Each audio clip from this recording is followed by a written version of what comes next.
Good morning ma'am. कैसे हैं आप सब? ठीक है, आप कैसे हो? बिल्कुल ठीक। ठीक है, आपसे मैं कुछ प्रश्न पूछूंगी, है ना?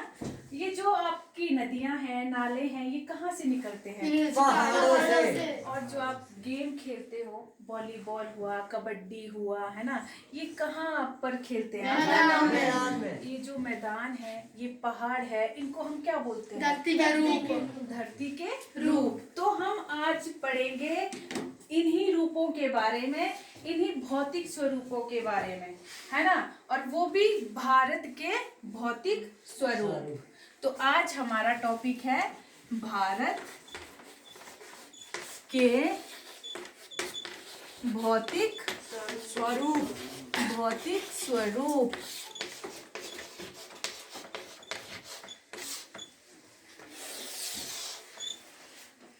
जिस तरह मनुष्य का शरीर है, ऊपर से लेकर नीचे तक बहुत सारी विभिन्नताएं हैं, ठीक है ना?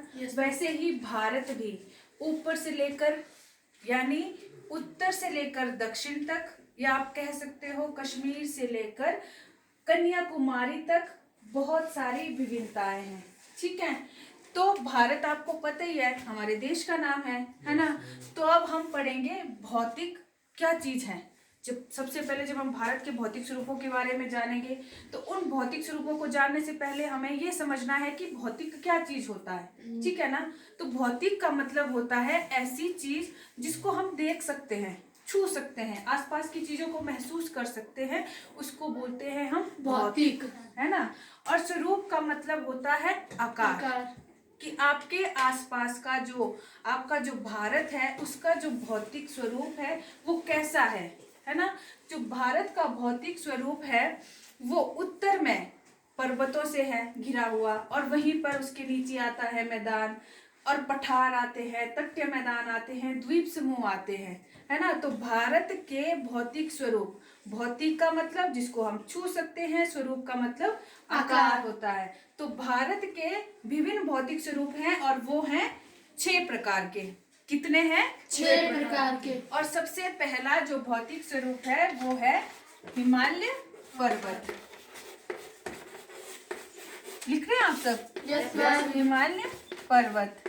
और दूसरा है मैदान या फिर उत्तरी मैदान। तीसरा है प्रायद्वीपीय पठार। प्रायद्वीपीय पठार। चौथा मरुस्थल।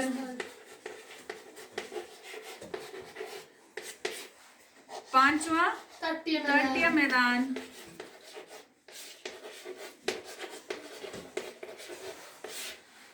फिर आता है द्वीप समूह।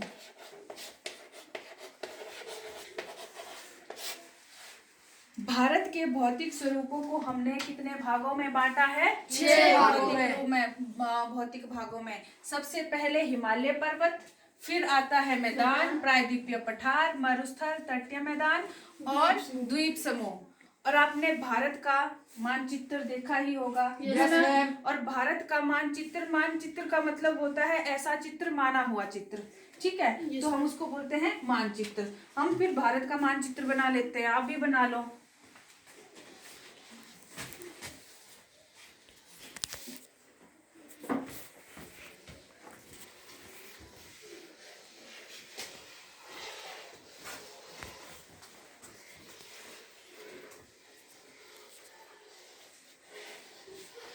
ये क्या बनाने हम?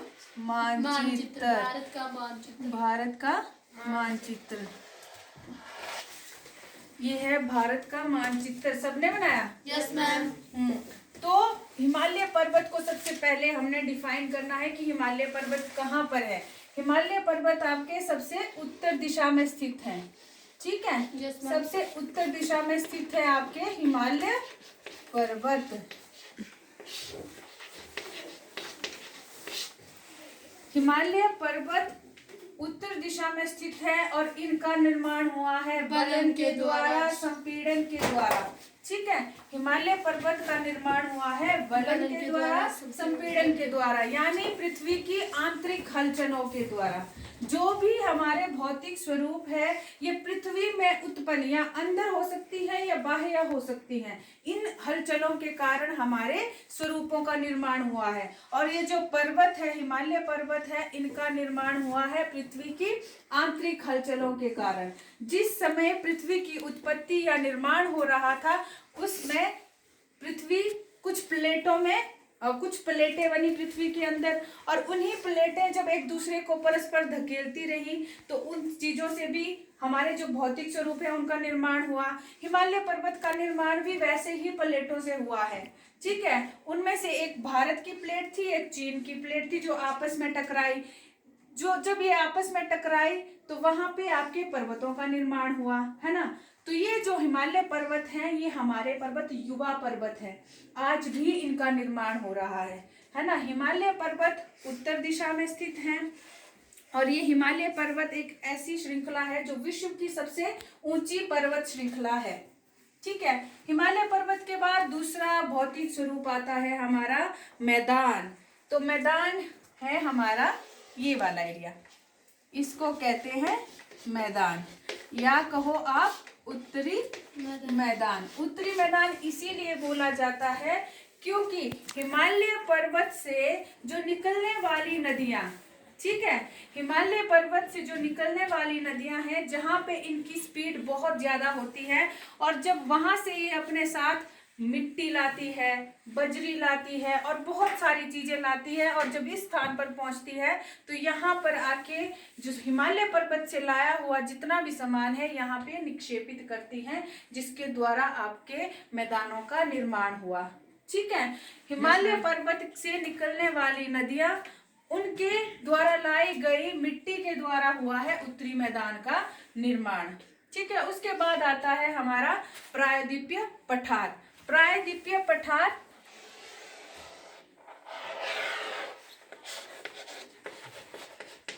प्रायद्वीपीय पठार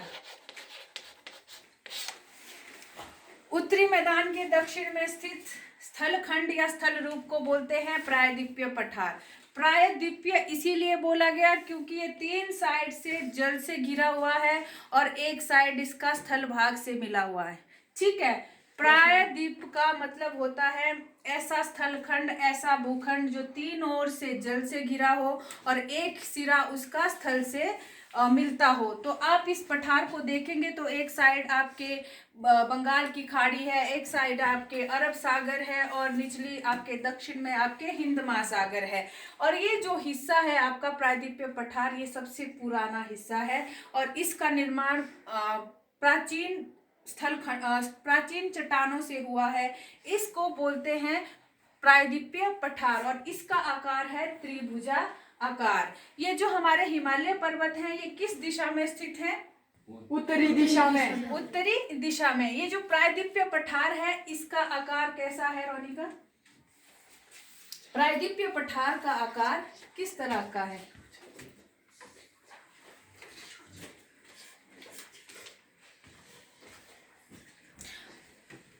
ज्योति बैठो नीचे। त्रिभुजा आकार। त्रिभुजा आकार का है प्रायद्वीपीय पठार। नीचे बैठ जाओ, वेरी गुड। उसके बाद आता है मरुस्थल। ठीक है, हमने पढ़े हिमालय पर्वत के बारे में, उत्तरी मैदान के बारे में, प्रायद्वीपीय पठार के बारे में। अब हम पढ़ेंगे किसके बारे में? मरुस्थल के बारे में। ये है आपका मरुस्थल। मरुस्थल, ये मरुस्थल भारत के पश्चिम दिशा में स्थित है। ठीक है, और भारत के किस राज्य में स्थित है? राजस्थान में स्थित है आपका मरुस्थल। और मरुस्थल भारतीय उपमहाद्वीप का मरुस्थल है जिसको हम बोलते हैं थार मरुस्थल।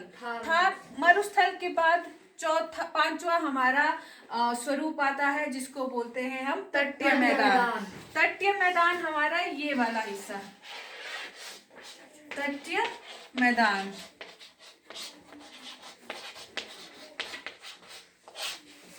तटीय मैदान समुद्र के साथ जो लगते इलाके होते हैं उनको बोलते हैं तट या तटीय। ठीक है, मैदान इसीलिए बोला गया है क्योंकि पेनिनसुला जो आपका प्रायद्वीपीय पठार है इससे निकलने वाली जो नदियां हैं उनके द्वारा लाई गई जो सामान है, बजरी है, रेत है ना, उनके द्वारा उन्होंने यहाँ पर निक्षेपित की, जिसके द्वारा मैदान का निर्माण हुआ। समुद्र के इलाकों के साथ लगते क्षेत्र को तटीय और मैदान क्यों बना? क्योंकि प्रायद्वीपीय पठार से निकलने वाली नदियों द्वारा निक्षेपित मिट्टी के द्वारा हो गया आपके तटीय मैदान का निर्माण।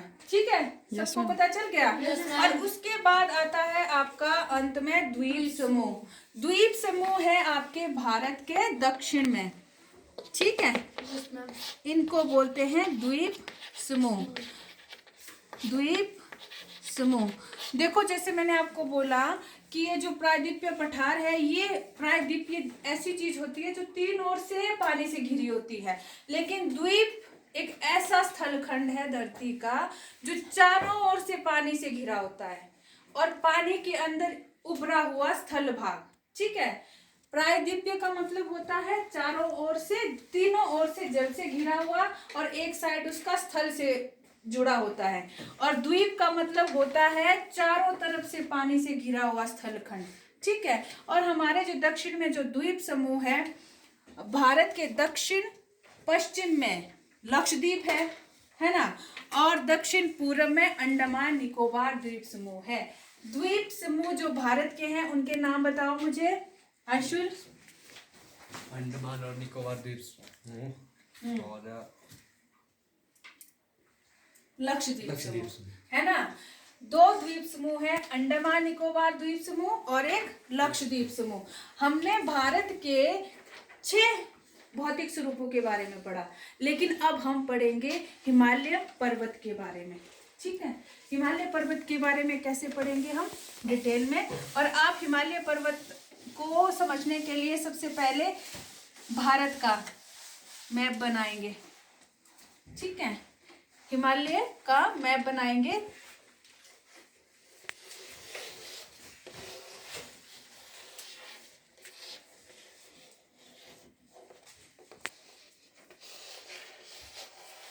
इस तरह से नेपाल, सिक्किम, अरुणाचल प्रदेश एवं मेघालय, ये इस तरह से ये बन गया हमारा हिमालय का, हमारे भारत का उत्तरी हिस्सा।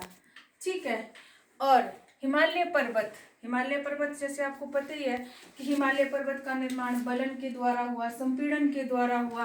अब हिमालय पर्वत को भी अध्ययन के लिए 3 भागों में बांटा गया है। ठीक है, सबसे पहले जो हिमालय का नाम आता है उसका नाम है महान हिमालय। महान हिमालय या आंतरिक हिमालय बोला जाता है इसको। ठीक है, उसके बाद आता है मध्य हिमालय, मध्य हिमालय और फिर शिवालिक। कितने भागों में हमने हिमालय को बांटा? 3 भागों में। नंबर 1 महान हिमालय, नंबर 2 मध्य हिमालय, नंबर 3 शिवालिक। ठीक है, महान हिमालय भारत का सबसे उत्तरी हिस्सा, ये है आपका महान हिमालय। महान हिमालय में आपके सबसे ऊंची चोटी भी है और उसका नाम है माउंट एवरेस्ट। ठीक है, महान हिमालय में एक सबसे ऊंची पर्वत चोटी है जिसका नाम है माउंट एवरेस्ट, जो आपके नेपाल में है। ठीक है, माउंट एवरेस्ट कहाँ पे स्थित है? नेपाल में। और महान हिमालय की जो औसत ऊंचाई होती है वो होती है 6000 मीटर। कितनी होती है महान हिमालय की ऊंचाई? 6000 मीटर। उसके बाद आता है आपका मध्य हिमालय। मध्य हिमालय आपके महान हिमालय के नीचे की पेटी। ठीक है, इसको बोलते हैं मध्य हिमालय। मध्य हिमालय, मध्य हिमालय की औसत ऊंचाई होती है 3500 मीटर से लेकर 4500 मीटर तक। ठीक है, मध्य हिमालय की जो औसत ऊंचाई होती है वो 3500 मीटर से लेकर 4500 मीटर। और इसकी जो श्रेणियां हैं, जो प्रमुख श्रेणियां हैं वो हैं, नंबर 1 पीर पंजाल श्रेणी, जो आपके कुल्लू में भी है, चंबा में भी है। ठीक है, उसके बाद धौलाधार, श्रेणियां और महाभारत श्रेणियां। पीर पंजाल आपके चंबा कुल्लू से होती हुई जाती है और धौलाधार आपके कांगड़ा में स्थित है। और ये कहाँ आती है? आपके मध्य हिमालय में आती है। और महान हिमालय में आपकी सबसे ऊंची ऊंची चोटियां आती है, जिसमें से एक प्रमुख है एवरेस्ट। ठीक है। मध्य हिमालय की जो श्रेणियां हैं वो है पीर पंजाल और धौलाधार श्रृंखलाएं। और इन मध्य हिमालय की औसत ऊंचाई होती है 3500 मीटर से लेकर 4500 मीटर तक। ठीक है ना। फिर आती है शिवालिक। शिवालिक आपकी सबसे निचली जो पर्वत श्रेणियां हैं उनको बोला जाता है शिवालिक। और शिवालिक का मतलब होता है शिव की अलकें या जटाएं। ठीक है। हिमालय पर्वत को 3 भागों में विभाजित किया, महान हिमालय, मध्य हिमालय, शिवालिक। महान हिमालय की विशेषता ये है कि यहाँ पे सबसे ऊंची ऊंची पर्वत चोटियां हैं। ठीक है। मध्य हिमालय महान हिमालय के दक्षिण में स्थित है और इनकी औसत ऊंचाई है 3500 मीटर से लेकर 4500 मीटर तक। उसके बाद शिवालिक। शिवालिक की औसत ऊंचाई होती है 1100 मीटर तक। ठीक है। और ये सबसे नीचे दक्षिण में है, इसीलिए इनको शिवालिक बोला जाता है। शिवालिक का मतलब होता है शिव की जटाएं। ठीक है। अंशुल, हिमालय को कितने भागों में बांटा है? 3। कौन कौन से वो? महान हिमालय, मध्य हिमालय, शिवालिक। बैठ जाओ नीचे। जो महान हिमालय है, महान हिमालय की औसत ऊंचाई कितनी है? कौन बताएगा मुझे? बोलो रोनिका। 6000 मीटर। महान हिमालय या जो आपका हिमालय पर्वत है, इस पर्वत की सबसे ऊंची पर्वत का नाम बताओ मुझे। कौन बताएगा? दिनेश बताओ। Mount Everest. Mount Everest. Very good. बैठ जाओ। आज हमने पढ़ा भारत के भौतिक स्वरूप, और भारत के भौतिक स्वरूप कितने हैं? 6 हैं।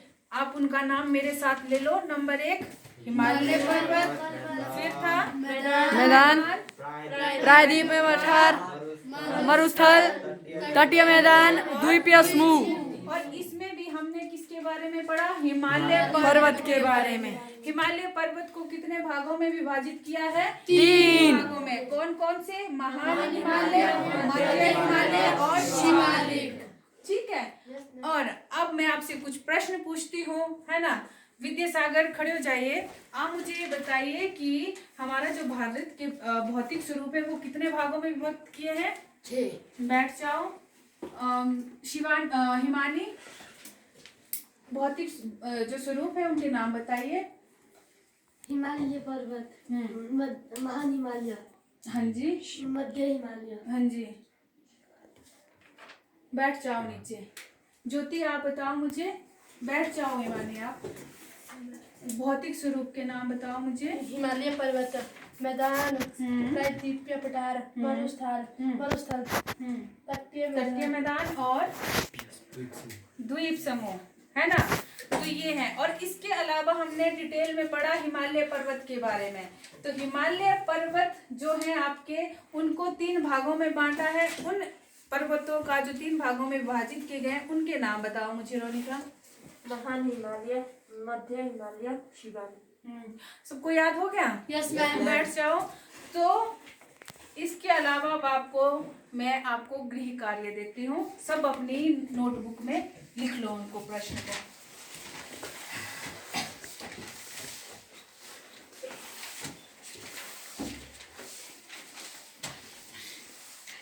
भारत को कितने भौतिक स्वरूपों में बांटा गया है? नंबर 1, भारत को कितने भौतिक स्वरूपों में बांटा गया है?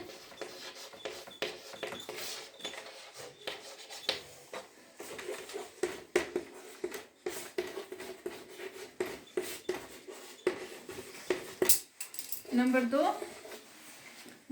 भारत के भौतिक स्वरूपों की व्याख्या करें। भारत के भौतिक स्वरूपों की व्याख्या करें।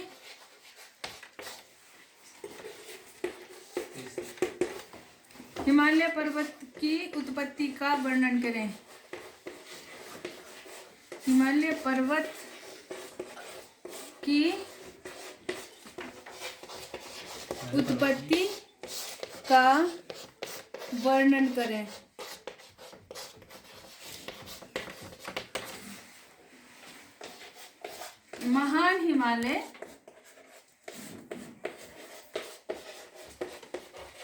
महान हिमालय एवं मध्य हिमालय में अंतर स्पष्ट करें।